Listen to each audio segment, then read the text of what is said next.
Didelis ačiū Squarespace už šios savaitės vaizdo įrašo rėmimą. Daugiau apie juos vaizdo įrašo pabaigoje.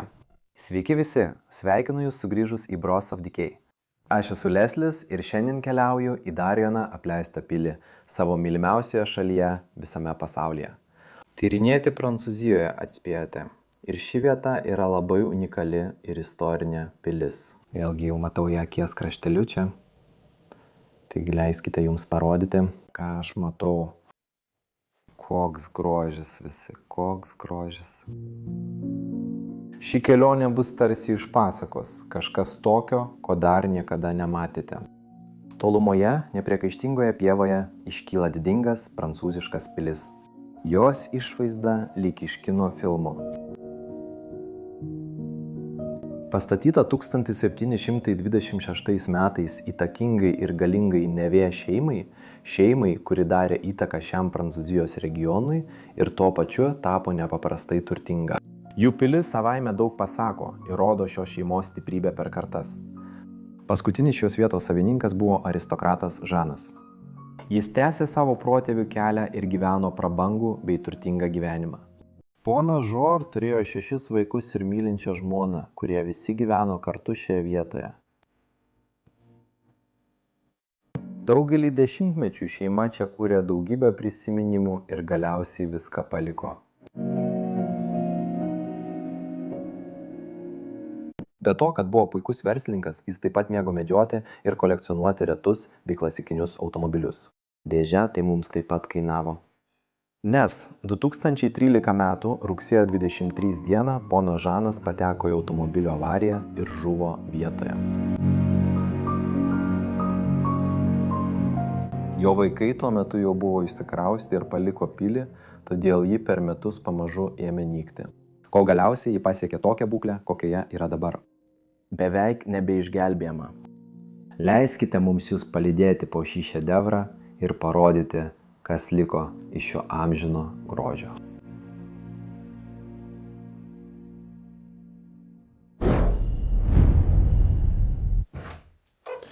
Sveiki sugrįžę visi į dar vieną Bros of Decay epizodą. Aš esu Leslis ir šiandien mes tyrinėjame 18 amžiaus pilį. Iš šypsenos mano veide galite matyti, kad šis nuotykis mane labai džiugina. Jis turi didžiulę istoriją, yra nuostabi ir kruopščiai prižiūrėta vieta, o aš vėl apsirengę savo tobulais 18 amžiaus drabužiais, kad dėrėčiau prie šios vietos. Noriu padėkoti Martainui esančiam už kameros, kad filmavo šią vietą. Jo nuorodą rasite aprašyme. Jis kuria Dutch Airbags vaizdo įrašus ir tikrai verta juos pažiūrėti. Taigi, be didelių įžangų, užsidėkime kamerą ant galvos ir eikime tyrinėti šias nepriekaištingas pono Žano valdas. Nuo ko turėtume pradėti? Manau, pradėkime nuo rūsio ir pažiūrėkime, kas čia liko. Manau, tai gera pradžia šiam vaizdo įrašui, nes šių apleistų pilių rūsiuose dažniausiai lankydavosi tik tarnai, kurie čia ruošdavo maistą ir viską kitą. Bet pirmas dalykas, kurį čia Rūsyje pamatau, yra šis biliardo arba snukerio stalas. Nesu tikras, nes ant jo yra uždangalas, bet taip, aš tai matau. Šią patalpą šios vietos savininkai taip pat naudojo poilsiui ir laisvalaikiai. Ir kurie galėtų pažaisti kokius nors žaidimus galbūt vėliau. Per pilies istoriją čia liko daug buvusių savininkų puodų ir keptuvių, kuriais tarnai greičiausiai gamino visus patiekalus. Ir čia taip pat turime namo maketą. Ar jau matei tai? Oho, tai tarsi didelė vila, tikriausiai dabar stovinti kažkur Prancūzijoje. Ir jie turėjo maketą šio pastato sumažintą modelį čia pat pilyje. Uhau. Taigi, manau, čia būtų pilies virtuvė, kurioje senovėje tarnai gamindavo maistą. Savininkams čia vis dar liko ši krosnis, balta malkinė krosnis. Viduje dar šiek tiek pelenų. Čia būtų orkaitės dalis. Čia turime mažą čiaupą, iš kurio bet kada galėjote pasiimti karšto vandens. Ir manau, kad ugnį pakurstumėte čia arba čia. Šie gana stipriai užstrigę. Ir štai čia turime dar vieną židinį kitiems darbams, kepimui, maisto gaminimui, kam tik jis buvo skirtas. Kokia vieta. Gerai, apžiūrėkime šį rūsį O, tai užstrigę. Per visą šį vaizdo įrašą matysite, kad ši vieta labai greitai nyksta. Jie apleista tik 8 metus, bet manau, kad nykimas prasidėjo dar anksčiau. Čia galite matyti šiek tiek sukrautų malkų, o štai čia jau matome pirmuosius nykimo požymius. Dažai lupasi, durų anga byra ir viskas griūva. Labai liūdnas vaizdas, kad šios gražios istorinės 18 amžiaus vietos Prancūzijoje tiesiog griūva. Niekam jie neberūpi. Visoje šalyje yra šimtai ir šimtai tokių vietų, tačiau niekas net nesusimąsto apie jų atnaujinimą ar suteikimą naujo gyvenimo. Ir kiekvieną kartą, kai lankausi tokiose vietose, mane apima liūdesys. Čia turime anglinę su anglių sandėliu ir galite matyti, kad dar liko daug anglių židiniams visame dvare. Nes tais laikais žmonės neturėjo centrinio šildymo ir šilumai naudojo anglį bei malkas. Mano nuomonė, tai iš tikrųjų labai didelis rūsys. Jis driekėsi po visų dvarų. Ką mes čia turime? Nesu tikras, kam buvo naudojamas šis kambarys. Matome tarsi girdyklas, galbūt gyvūnams, bet nemanau, kad gyvūnai būtų buvę pilies viduje. Galite matyti šiek tiek šerno kailio ar šerno odos su dar likusiais šerno galvos plaukais. Šios vietos savininkas taip pat buvo medžioklės šalininkas, tad galbūt jis naudojo šį kambarį gyvūnams išdarinėti. Turiu pasakyti, pažiūrėk čia, net namų dviračiai vis dar liko palikti. Įspūdingi dviračiai pasivažinėjimams po šias apylinkes. Net šis vaikiškas dviratis liko čia. Visiškai surūdijęs. Kokia odinė balnelė. Gražu. Gerai. Manau, liko paskutinė dalis, šis rūsys. Oho. Pažiūrėk į šį vežimėlį, skirtą daiktams pervežti po teritoriją. Ar gali atsistoti ten? Parodyk žmonėms, kaip jis būtų naudojamas. Pažiūrėk į to. Jis vis dar veikia. Priekyje yra medinis ratas. Galėjai pervežti įvairius daiktus po pilies teritoriją. Oho. Ten pat už tavęs. Pažiūrėk į tai. Turime maisto sandėlį. Čia tarnai laikydavo visą maistą ir kitus daiktus pilies reikmėms. Čia liko daug bylų. Tai kavos sirupas, ant jo prancūziškai parašyta. Tikrai seni medicininiai buteliukai. Marinolys. O čia sandėliavimo zona, voratinklyje užvaldo. O Dieve. Ir dar daugiau anglių ir malkų šioje pusėje. Yra viena paskutinė rūsio dalis, kurią turime apžiūrėti, o tai štai šis kambarys. Gerai. Vėlgi labai bendro pobūdžio sandėliavimo patalpa. Čia galite pamatyti šį vežimėlį. Atrodo, kad tai kažkoks vaikiškas vežimėlis. Taip, čia priekyje pasodintumėte vaiką. Ateikite, pažiūrėkite. Manau, čia būtų vaikas, arba tai vėlgi būtų transportinis vežimėlis. Ir nesu visiškai tikras. Bet jei kas nors galėtų man parodyti. Ši didelė spinta, kuri nebenori atsidaryti. Dėžė čia taip pat palikti skrynios. O, ateik pažiūrėti, ką čia pamačiau akies kamputyje. Turime mažą vyno rūsį, kuris vis dar visiškai pilnas vyno butelių. Pažiūrėk į visas voratinklius, kurie įdengia, tai tiesiog beprotiška. Čia turime keletą butelių, kurie vis dar pilni alkoholio. Tai yra labai senas butelis. Oho!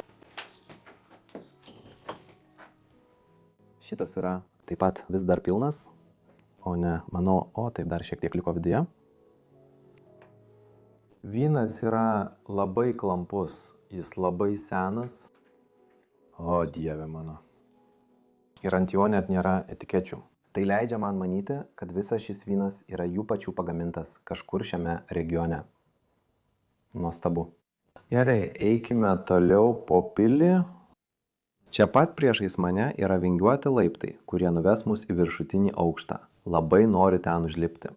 Tad nešvaistykime daugiau laiko ir leiskimės į gyvenamąsias šios pilies dalis. Ir čia taip pat pamatysime, kad ši vieta labai sparčiai nyksta. Pirmiausia, pažiūrėkite į šių laiptų dizainą. Jie kruopščiai suprojektuoti, kiekviena smulkmena apgalvota. Tačiau įdomiausia tai, kad ant kiekvieno laiptelio, ant kiekvienos turėklų dalies į metalą yra išraižytas mažas veidelis. Ten netgi paliktas skėtis, įamžintas kažkieno veide. Žmogaus, kuris atėjo į pilį, bet išeidamas pamiršo savo skėtį. Oho, pažvelk čia aukštyn. Tai yra labai gražus vaizdas. 4 aukštų laiptai veda į viršutinį aukštą, į palėpę. Tai iš tikrųjų ir yra vienas iš pilies bokštų. Gerai, tad eikime aukštyn.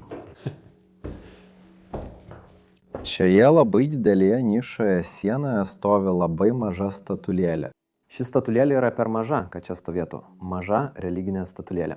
Žinoma, kai šie žmonės gyveno čia 19-20 amžiuje, jie buvo labai religingi. Ir mes tai matysime visame dvare dar kartą. Ir dažniausiai tai būna, kai tyrinėjame apleistas vietas Prancūzijoje.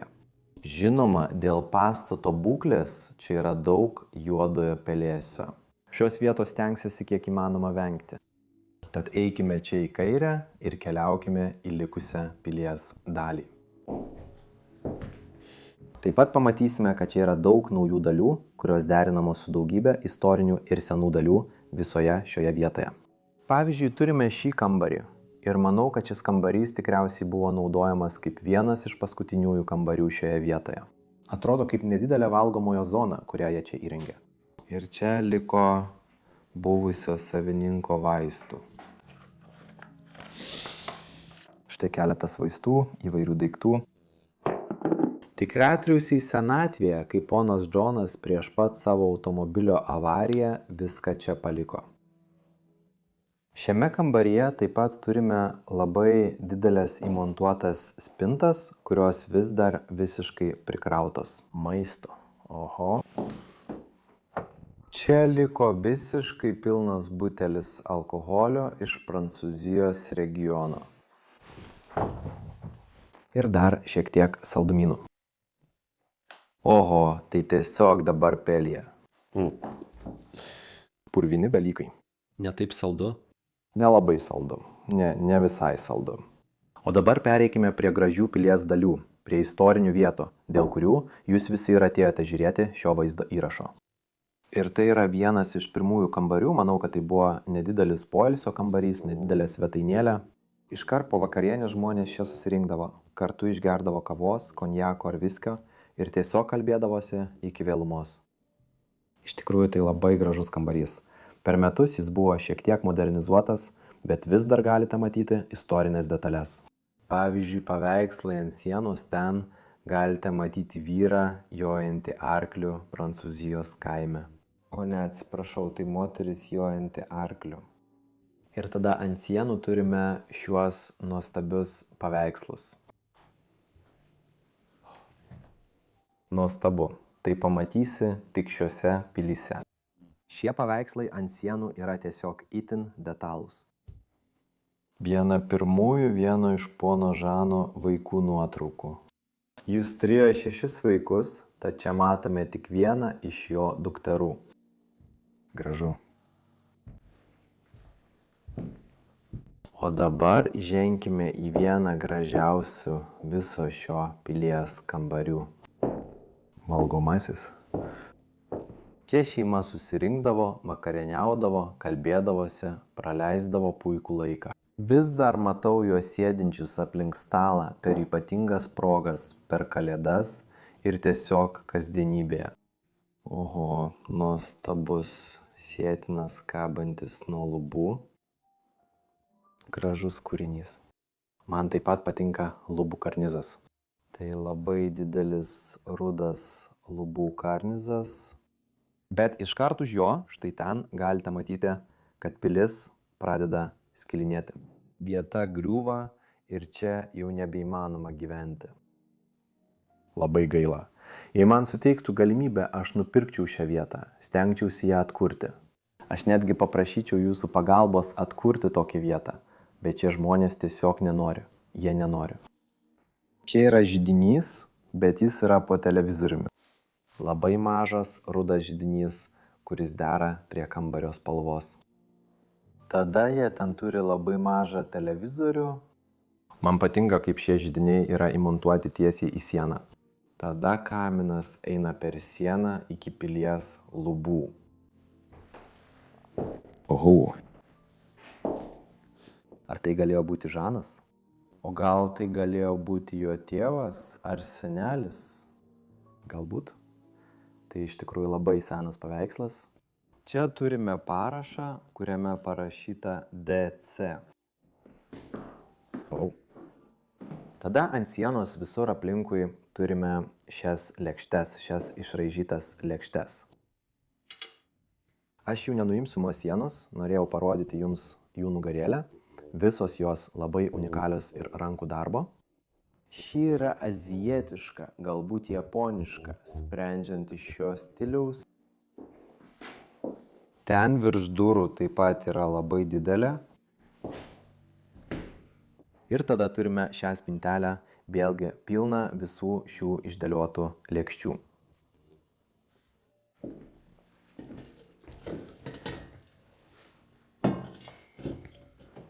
Man labai patinka šis mažas rutuliukas su gėlių dizainu.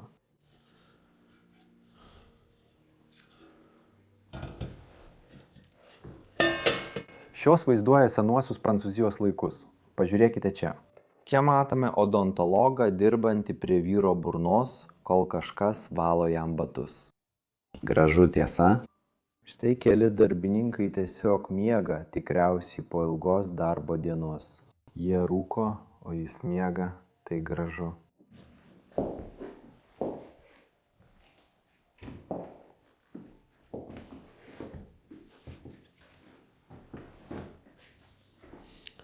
Vienas iš pirmųjų jo medžioklės pomėgio ženklų. Plokštelė tikriausiai su medžioklės muzika.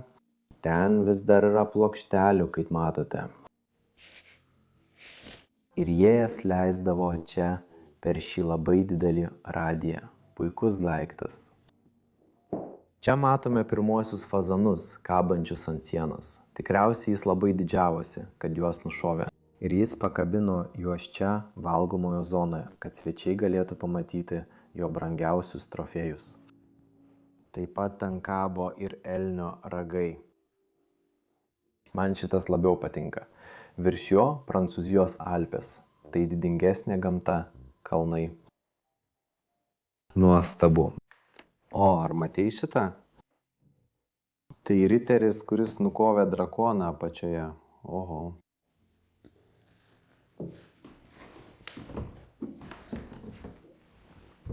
O čia yra visi gražūs porcelianiniai indai, kuriuos dėdavo ant stalo, kai į namus atvykdavo svarbus svečiai.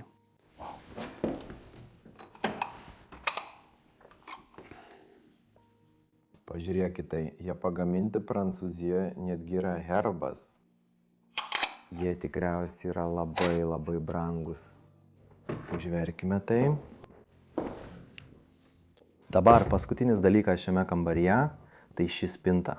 Nuostabi spinta. Bet pirmiausia, galite matyti vyrą viršuje. Jis neatrodo kaip tas, kurį matėme anksčiau. Tai taip pat tikriausiai labai svarbus žmogus. Galite matyti keletą apdovanojimų, kabančių ant jo kostiumo. Atidarykime šį grožį. Dėžė, jis nebeatsidaro. Gerai.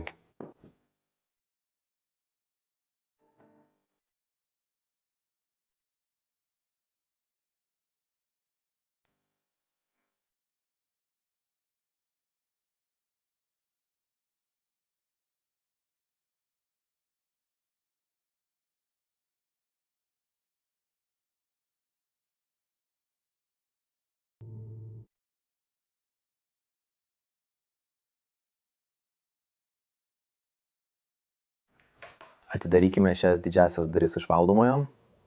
O, ši jau nebenori atsidaryti. O, taip, radau. Ir tada galime tiesiai įeiti į šio namo koridorių. Labai tvarkingas kambarys. Ar jau parodė jiems? Tegul jie pasižiūri, ką mes matome. Oho, truputį padidinsiu šviesą. Ne, leisk man atidaryti langines ir įleisti šviesą į šį kambarį. Oho, dabar gali matyti kambarį.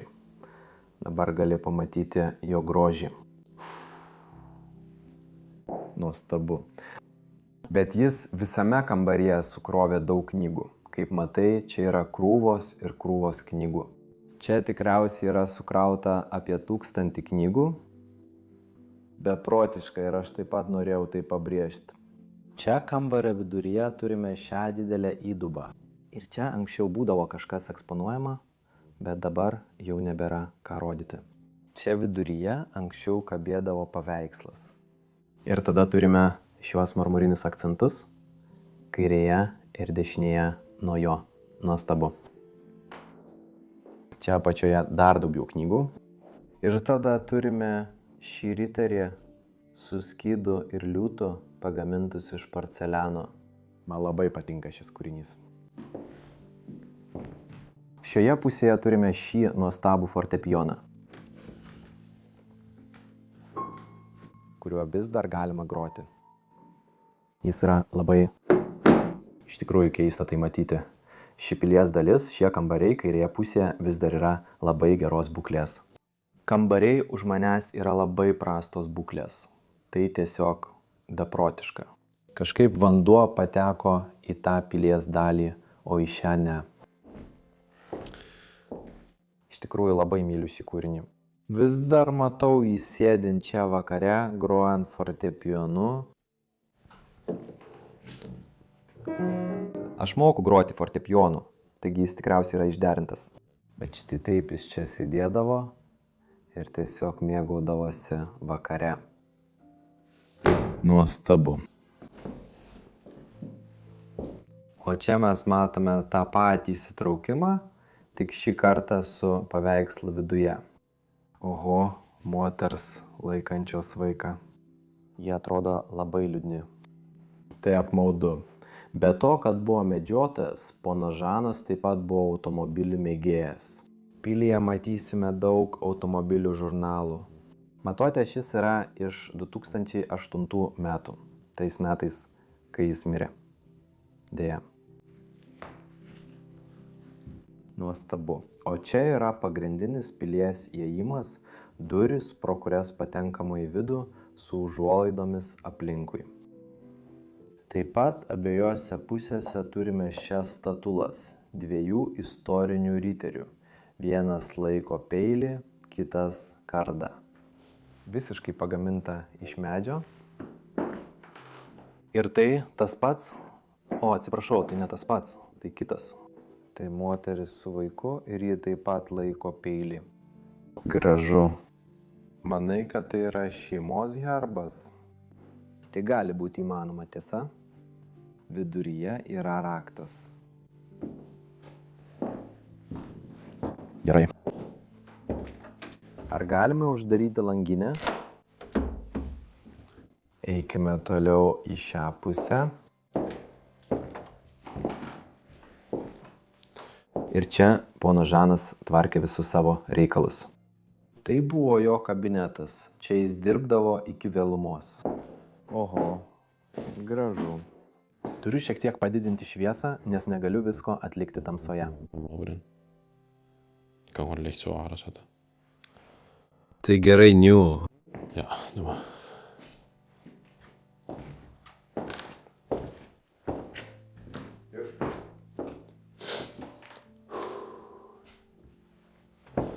Ir tada mes patenkame į kitą ypatingą šio pastato kambarį, vieną svarbiausių kambarių – darbo kabinetą, kuriame ponas Džo vykdė savo darbą.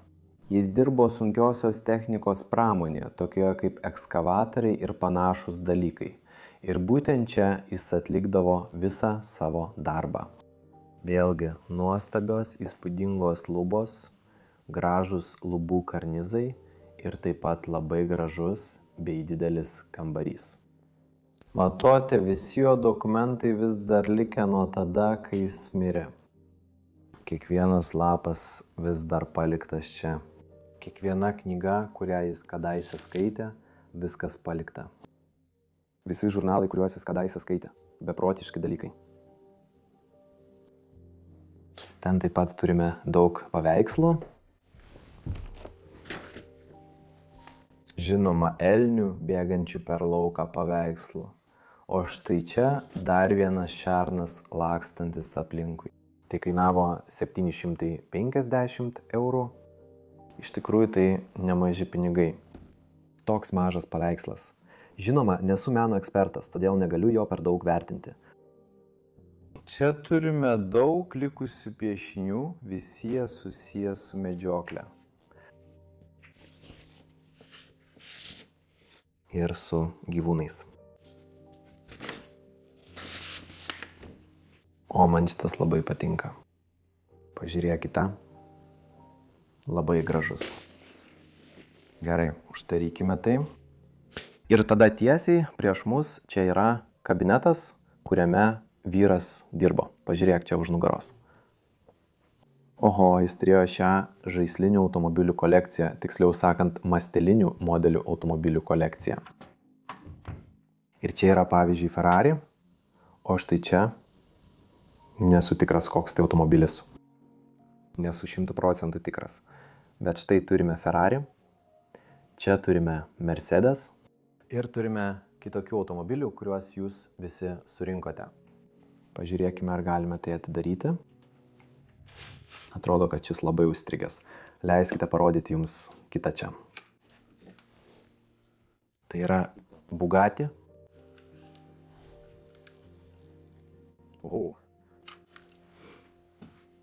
Jie tikriausiai verti daug pinigų. Čia turime miniatiūrinį Rolls-Royce modelį. Net su valstybiniais numeriais ir viskuo pagaminta Rolls-Royce kompanijos Italijoje. Nuostabu. Tada labai didelis rašomasis stalas čia priešais mus, prie kurio šis vyras dirbdavo. Čia jis sėdėdavo ir taip atlikdavo visus savo darbus. Turime nuotrauką, kuri liko tikriausiai, kur Džonas stovi prie automobilio, aplink jį kelios moteris ir dar vienas vyras. Ir pažiūrėk, čia taip pat netgi pinigų liko. 1 euras. Už tai iš tikrųjų gali ką nors nusipirkti. Už tai parduotuvėje gali nusipirkti gėrimą. 50 centų, kaip ir visi, tiesiog paliko čia. Beprotiška. Jis turėjo šviestuvą iš elnio ragų. Matosi, kad jis labai mėgo savo pomėgius.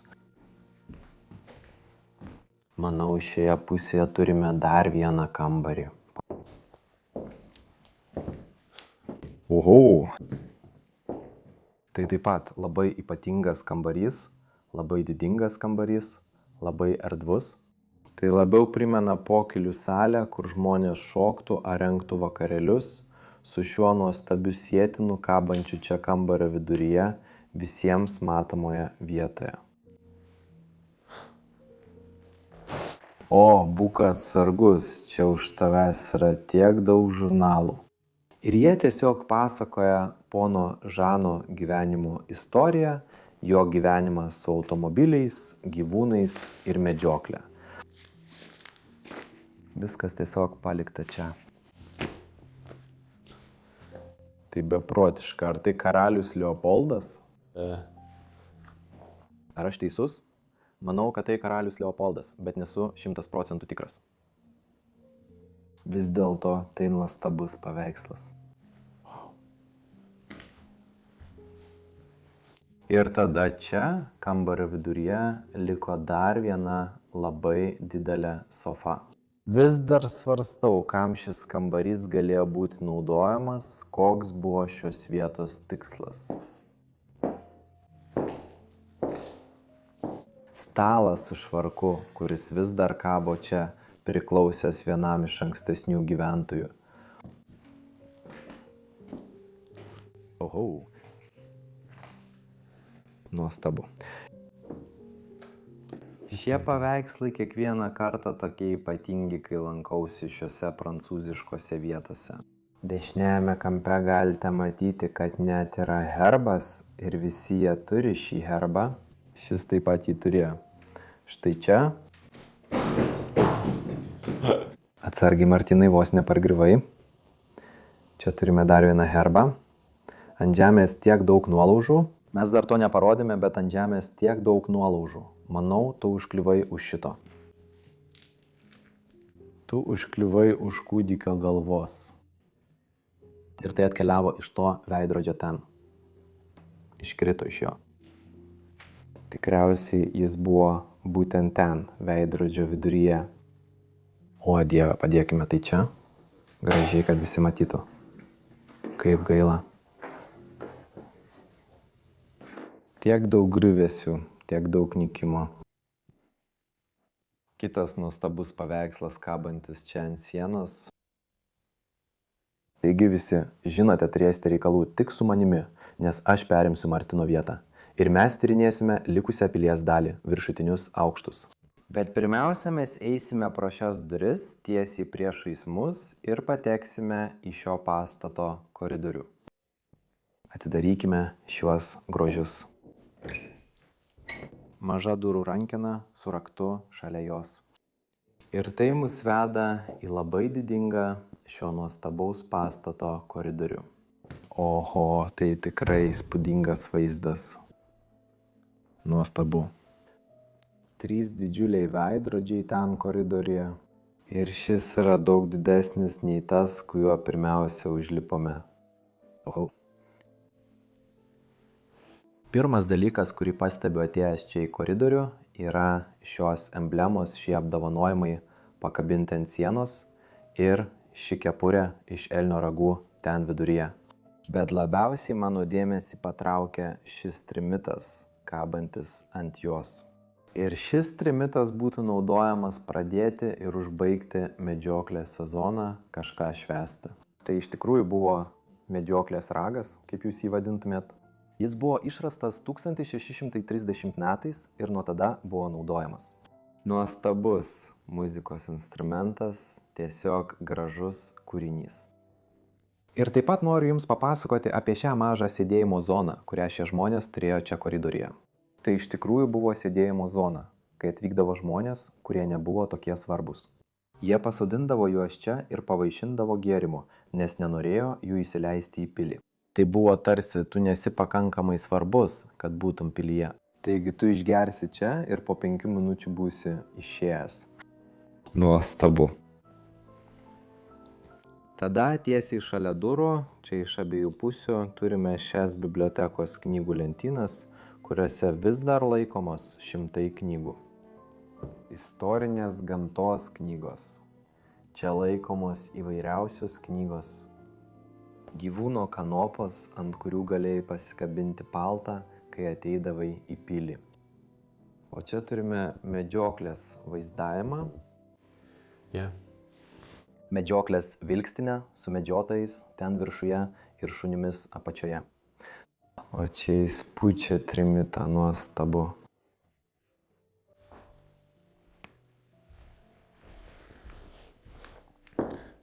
Paveikslas. Galbūt teisininko.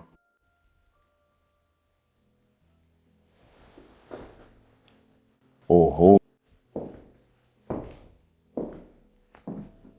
Čia turime moters paveikslą. Graži moteris. Von Kapelė. Šio paveikslo parašas sako Von Kapelė ir tai yra olandiška pavardė. Ir jis vaizdavo vešlią tropinę žemę kažkur šiame nuostabiame pasaulyje. Ir čia mes galime matyti daug juodo pelėsio ant sienos, kuris užvaldo šią vietą. Čia iš abiejų pusių yra keletas aliejinių lempų. Seniau jos buvo naudojamos apšviesti šią vietą ir suteikti jai charakterio. Čia laikoma daug dokumentų. Pažvelkime ir į šią koridoriaus pusę. Ant sienos vėl matome vieną iš tų vešlių tropinių paveikslų, kuriuos nutapė tas pats dailininkas von Gapelis. Ir vėlgi dar vienas moters paveikslas, nutapytas tuo pačiu stiliumi, tad tikriausiai to paties dailininko. O galbūt jie buvo šeima? Nuostabu. Kitas medžioklės sezono vaizdavimas. Šioje vietoje liko tiek daug knygų, tiek daug dokumentų. Oho, pažiūrėk į šį kambarį. O Dieve, tiek daug daiktų. Bet labiausiai mane šiame kambaryje stebina voratinkliai, dengiantis šio lango langines. Oho.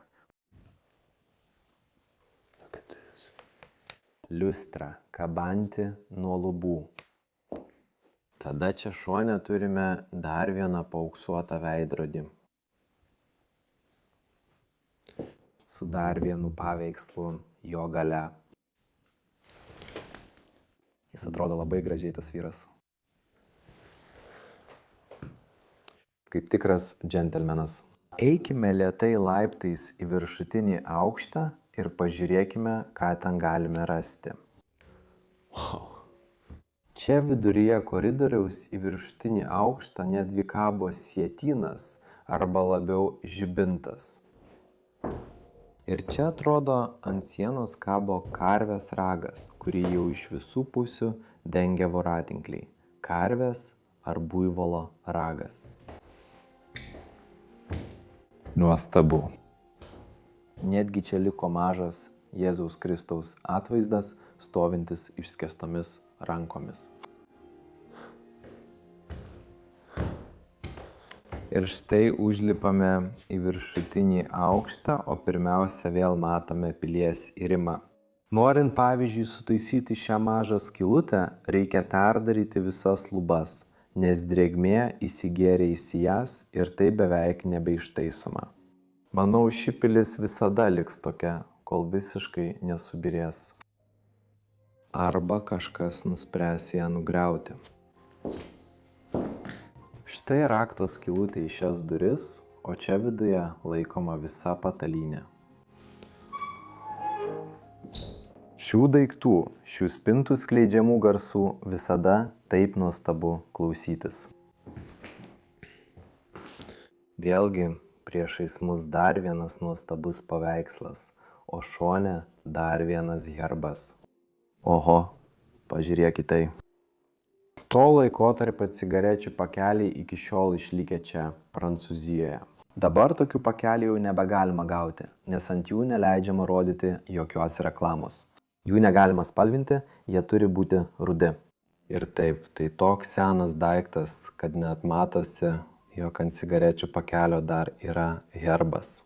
Tada šie dalykai vis dar buvo karališki. Tuo metu visi rūkė. Man labai patinka šis mažas stalas čia priešais mus. Wow. Ten jau nieko nebeliko, laimiai. Gražios apmušalais dengtos kėdės iš abiejų pusių ir šis suoliukas čia koridoriuje.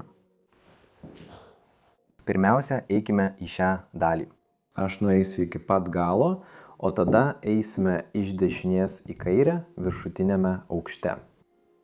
Kliudau. Šioje kairėje pilies pusėje taip pat įrimas vyksta labai sparčiai, vos po 8 mūtų. Pirmiausia, apžiūrėkime šį kambarį. Ir tai jau atrodo kaip kažkoks pagrindinis miegamasis.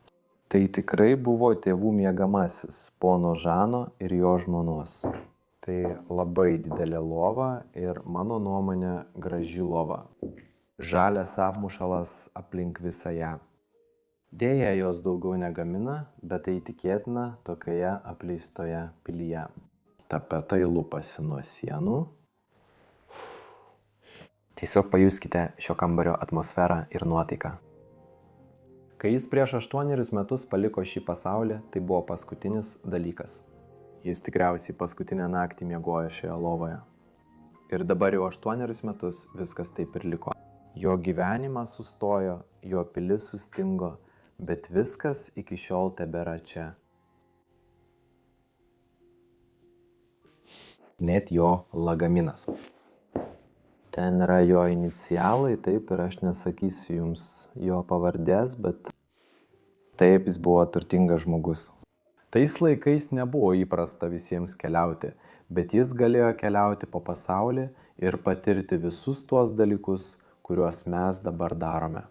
Jis buvo laimingas žmogus tikriausiai ir darbštus žmogus, bet vis tiek tais laikais jis buvo laimingas žmogus. Štai čia turime didžiulį židinį su milžinišku veidrodžiu virš jo, aplink jį viskas paauksuota. Man iš tikrųjų patinka šis židinys, jis toks taip surūdijęs, senas ir keistas. Ieškai pilies?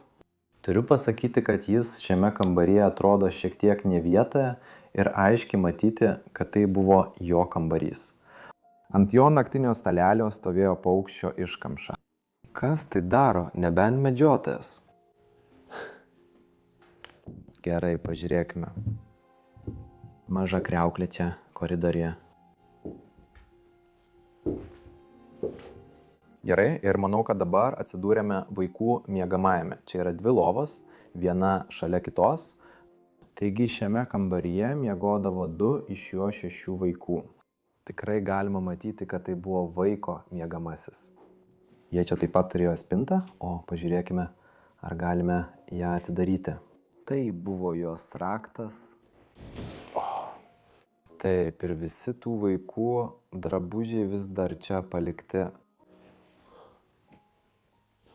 Tai yra jojimo šalmas, jodžimo šalmas. Taigi tikriausiai tai buvo sportas, kuriame vaikai taip pat dalyvavo. Vaikas, kuris miegojo šioje lovos pusėje, greičiausiai labai mėgo parašiutizmą. Galbūt jis pats taip pat užsiėmė parašiutizmu. Gerai, vienas patarimas visiems. Jei kas nors kada nors pagalvos, kad nori man padovanoti gimtadienio dovaną ar ką nors kitą, tiesiog padovanokite man šuolį parašiutu. Niekada gyvenime to nesu daręs, bet esu didžiulis to gerbėjas ir labai norėčiau tai išbandyti. Vieną dieną tai padarysiu, bet ypatingoje vietoje, ypatinga proga. Dar turime ir šią pusę, su visais voratinkliais dengiančiais ją. Ir dar vienas paveikslas stovi čia. Ant komodos jis atrodo kaip gražus vyras. Šie šviesos jungikliai tokie istoriniai, kad jų jau nebematai aplinkui. Kas čia viduje? Tai sausainių dėžutės, amerikiečių anglų kalboje vadinamos cookie boxes. Ponios galva taip pat vis dar čia.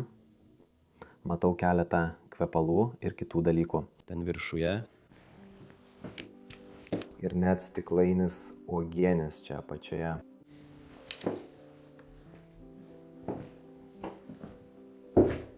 Gerai.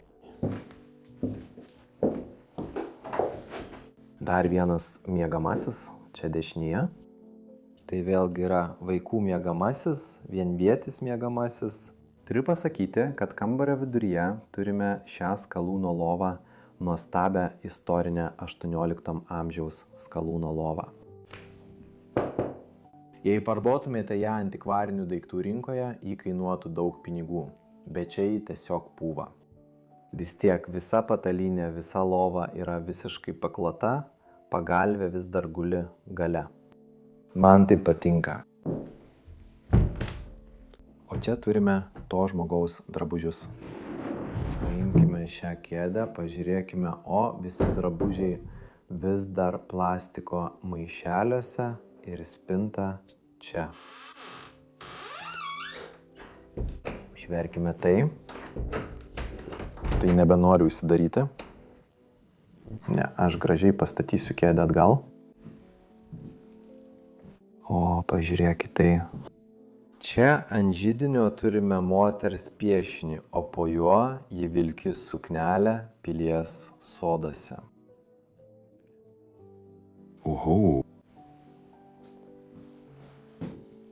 Tikriausiai tai ji, kai buvo jaunesnė, ir šis piešinys taip pat paliktas čia. Kalno šlaitė. Tai atvirukas, kurį kažkas jai davė, kažkas atsiuntė.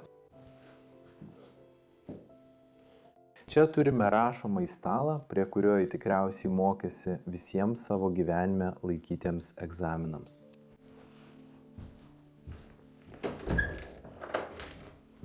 Ką mes čia turime? Leiskite man prasibrauti pro čia. Tai buvo mūsų privati drabužinė.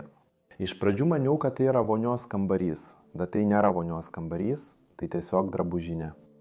Nuostabu, kad čia kampe yra tualetinis staliukas. Man taip pat labai patinka tapetai, tie mėlyni tapetai. Ir iš čia galite pažvelgti į pilies laukus. Ir ji galėjo žiūrėti ir matyti šį vaizdą ryte. Argi tai nenuostabu? O tada iš koridoriaus, čia priešais mus, turime vieną gražiausių visos šios pilies miegamųjų. Oho, čia viskas taip gerai išsilaikė palyginti su kitomis pilies dalimis. Malonu matyti. O paveiksle pavaizduota vešli gamta. Ir štai vėl ant šios komodos stovi dar vienas medžioklinis ragas. Jį pūsdavo, o eidami į laukus tikriausiai nešiodavosi taip apsivynioję aplink ranką. Ir kai jie tikriausiai ką nors nušaudavo arba nušaudavo šerną, jie tiesiog pūsdavo ją. Nesu tikras, kaip tai padaryti, bet kažkas panašaus. Labai gražus medžioklės istorijos reliktas čia. Daug kitų artefaktų palikta čia, pavyzdžiui šis. Marijos atvaizdas.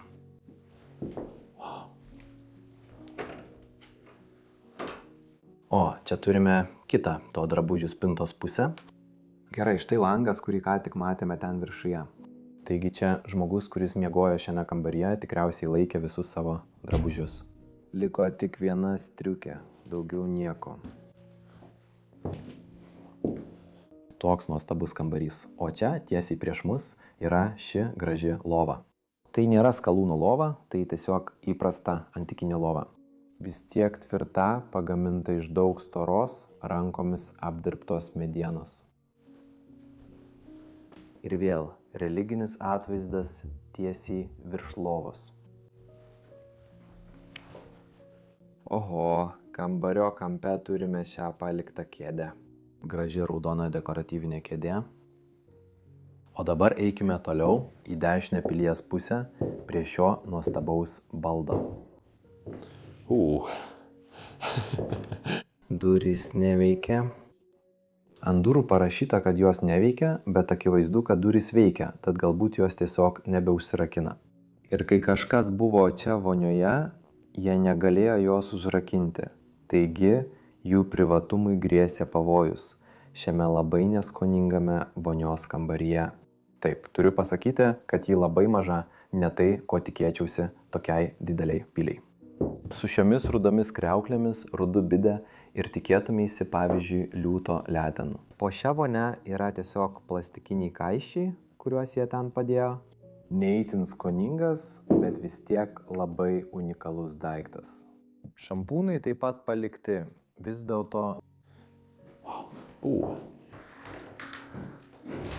O taip, čia galime patekti į kitą miegamąjį, taigi šis miegamasis buvo sujungtas su vonios kambariu. Pažiūrėkime į tai. Durų anga čia visiškai paslėpta, jei įdėmiai pažiūrėsite, pamatysite tik durų rankeną. Oho, tai tikrai gražus baldas. Ir šiame kambaryje taip pat miegodavo du žmonės. Vėlgi čia buvo rogių tipo lovos, nuostabiai pagamintos, vis dar gražios lovos. Ir šiame kambaryje taip pat būtų buvusi poilsio zona, kurioje naktį galima pasėdėti, o dieną pailsėti. Čia liko daug tų pačių nuostabių kėdžių.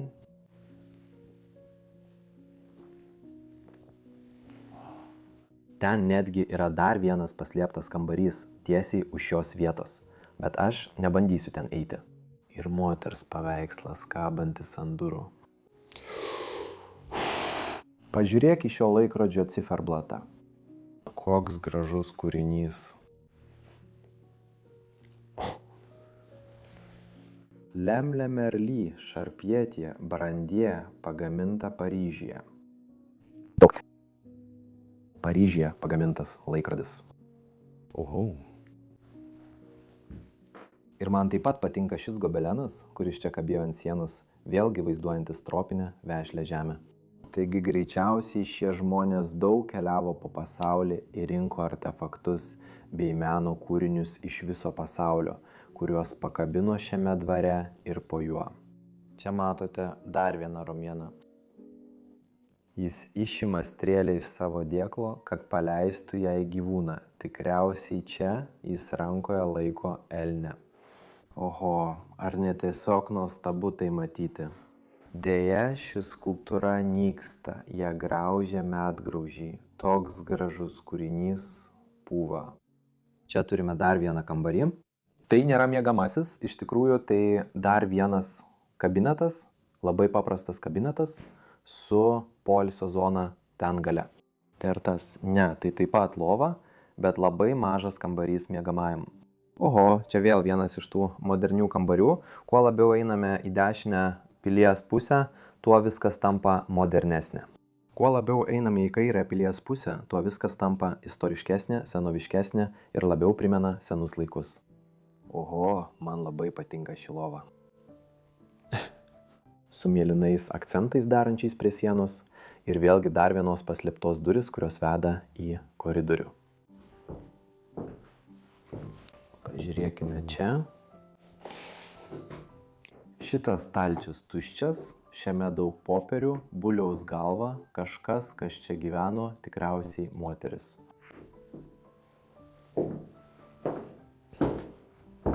Gerai, tada pasiekėme šio viršutinio aukšto pabaigą. O, ir čia, mano nuomonė, turime vieną iš naujausių miegamųjų. Pažiūrėkite į tai. Tai tikriausiai vienas iš paskutinių naudotų miegamųjų šioje vietoje. Kaip matote, čia viduryje yra dvi identiškos lovos su skirtingais patalynės užvalkalais. Ir šios spintos tikriausiai buvo pastatytos vėliau.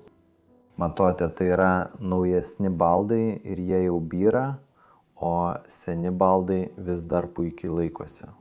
Tais laikais žmonės gamino daiktus, kad jie tarnautų amžinai, o dabar gamina, kad greitai užsidirbtų pinigų.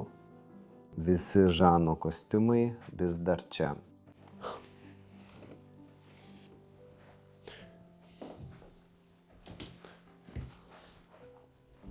Užverkime juos gražiai.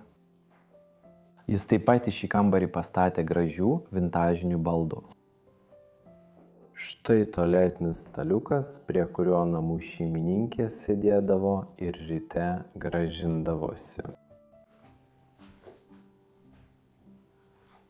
Yra kita spintelė. Net šio žmogaus akiniai vis dar čia palikti, piniginė. Girdžiu, kaip ten barška keli monetos. O, pažiūrėkite tai. Tai nebuvo eurai, kuriuos matėme apačioje, tai buvo sena Prancūzijos valiuta, tai buvo frankai. Kaip matote, padėkime tai tvarkingai atgal. Štai taip. Čia yra 2 eurų moneta, kaip matote, taigi 2 eurai. Tiek daug pinigų. Niekas jos neima ir niekam jos nereikia. 2 eurai prilygsta 2,5 dolerio. Tiems, kurie žiūri iš Amerikos, deja, aš neperskaičiuosiu to į kiekvieną valiutą. Ir čia ant lovos ką tik pamačiau, kad turime šią 3 žmonių nuotrauką. Galbūt čia gyvenusių žmonių vaikai? Gerai. Ir tada čia už manęs turime dar vieną vonios kambarį su vonia. Ir taip pat pagalbinę sėdynę vyresnio amžiaus žmogui. Kaip matote, visi šampūnai, dantų šepetėliai ir visa kita vis dar čia. Beprotiški dalykai. Dabar pakilkime paskutiniais laiptais. Čia galite matyti visas ant laiptų gulinčias nuolaužas. Argi tai nebeprotiška? Turiu būti labai atsargus lipdamas čia aukštyn. O Dieve. Tai tiesiog wow, tai tiesiog nesaugu, bet aš vis tiek noriu pamatyti palėpę. Gerai, darykime tai labai atsargiai. Pažiūrėk čia. Štai kokiame aukštyje mes dabar esame. Ir tikriausiai mes atsidursime tarnų kambariuose namo palėpėje. Taip, kaip sakiau, pirmasis vieno iš tarnų, kuris čia miegojo, miegamasis. Ir tas tarnas dirbo šiems žmonėms čia. Jie taip pat turėjo tualetinį stalelį, kaip matote, su daugybė įvairių daiktų. Marija vandens ąsotis.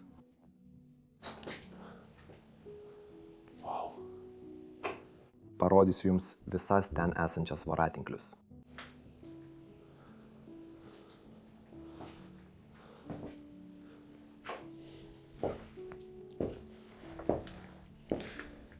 Prabangus batai. Čia turime dar vieną miegamąjį vienam iš tarnų. Tikrai galima pamatyti kontrastą tarp žmogaus, kuris čia tikrai gyveno, buvo šeimos narys, ir žmogaus, kuris dirbo šiems žmonėms.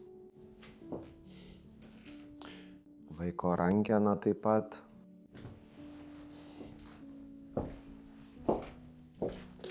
Labai ilgas koridorius su kambariais abiejose pusėse. Visi užpildyti artefaktais iš ankstesnių laikų, kurių šiems žmonėms jau nebereikėjo. Kiekvieną kartą, kai tyrinėju tokias vietas, mane visada sudomina tai, kad palėpėje jie saugo tapetų pavyzdžius. Jie tai daro visada, palėpėje visada yra tapetų pavyzdžių. Štai, čia yra gėlių rašto tapetas, kurį jie laikė čia palėpėje tiesiog pažiūrėti. Šie žmonės tikriausiai ne kartą per šio pilies gyvavimo laikotarpį atnaujino, savo sienas. Oho, ten viršuje yra duris, kurios tikriausiai veda į pilies bokštą. Pažiūrėk, kas yra už šito. O, čia gražus bokšto kambarys, nuostabi mėlyna lova, čia kairėje.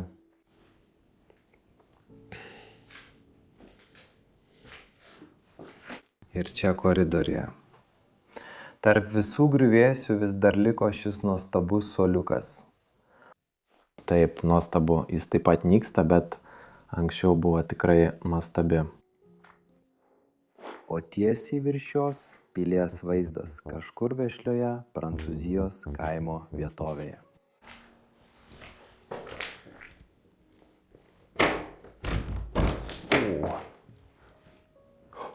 Oho, koks didingas langas. O Dieve, pažiūrėkite, bet visi langai išplėšti. Šiam kambaryje, šiame name jie turėjo kelis tarnus. Čia galime apžvelgti pilies laukus.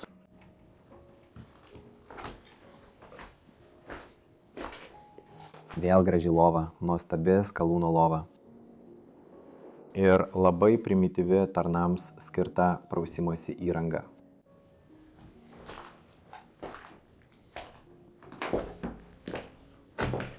Eikime į paskutinę šios vietos dalį. Leiskite parodyti, ką mes čia rasime. O, čia buvo bendra palėpės sandėliavimo vieta. Čia laikė keletą lovų, čiužinių, kai kuriuos daiktus, kurių man namuose nebereikėjo. Taip pat buvo palikta daug kėdžių ir panašių daiktų. O ar čia žąsis, ar kažkas panašaus, nesu visiškai tikras. Iškamša, gyvūnas, uralatinis. Ir riterį. Galva, bet ji yra iš vaiko. Dėžė, tai tik plastikas, stulpas skulptūrai. Wow.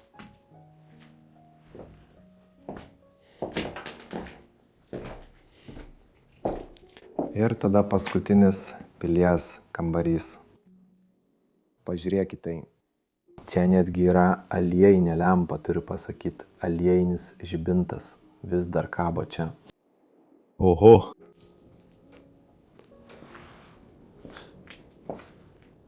Kokia vieta, žmonės, tiek daug istorinių dalykų. Pažiūrėkite į visus šiuos laikraščius, kurie yra surišti ir laikomi čia. Jie buvo naudojami izoliacijai visame pilyje, kai ji dar veikė. Vaikiškas vežimėlis.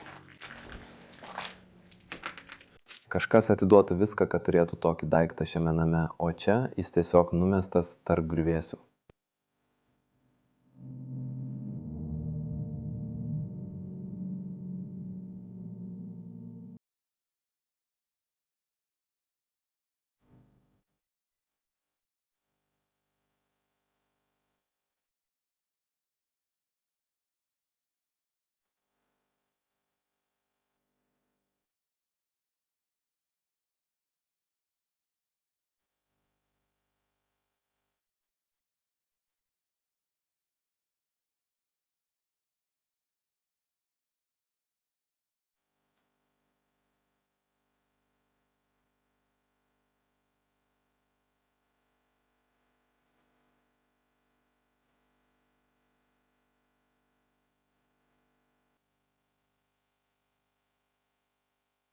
Prieš baigdamas šios savaitės vaizdo įrašą noriu padėkoti mūsų rėmėjui Squarespace, kurio dėka atsirado šis vaizdo įrašas.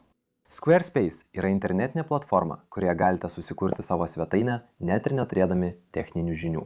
Ir toje svetainėje galite netgi sukurti bendruomenę, kur žmonės gali komentuoti, pamėgti ir dalintis jūsų įrašais, o jūs pats galite juos suskirstyti į kategorijas ir dalintis jais kitose socialinių tinklų platformose. Tačiau tai nėra vienintelis dalykas, kurį Squarespace gali jums pasiūlyti. Žinau, kad jūs turite daug pomėgių ir norite gyvenime ką nors kurti.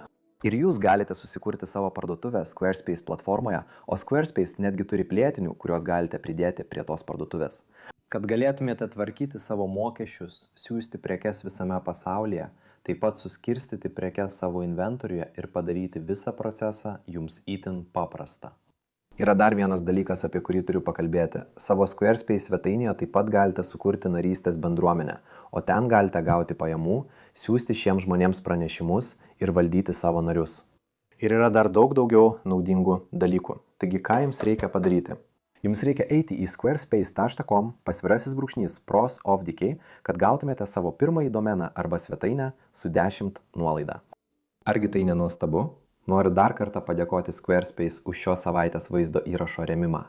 Be jų tai būtų tiesiog neįmanoma. Taigi, ačiū Jums, ponės ir ponai, mano mėly žiūrovai. Deja, mes priėjome prie vaizdo įrašo pabaigos.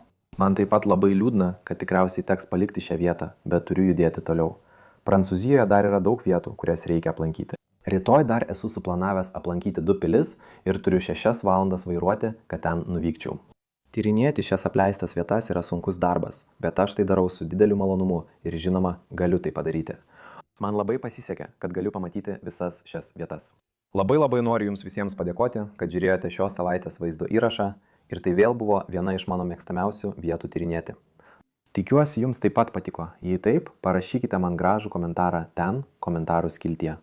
Prenumeruokite kanalą, jei čia lankotės pirmą kartą ir būtinai paspauskite patinka šiam vaizdo įrašui. Aprašyme taip pat yra nuoroda į Patreon, galite mane paremti ir padėti aplankyti visas šias vietas. Ir būtent taip aš finansuoju šias keliones bei visą savo įrangą filmavimui ir visas išlaidas.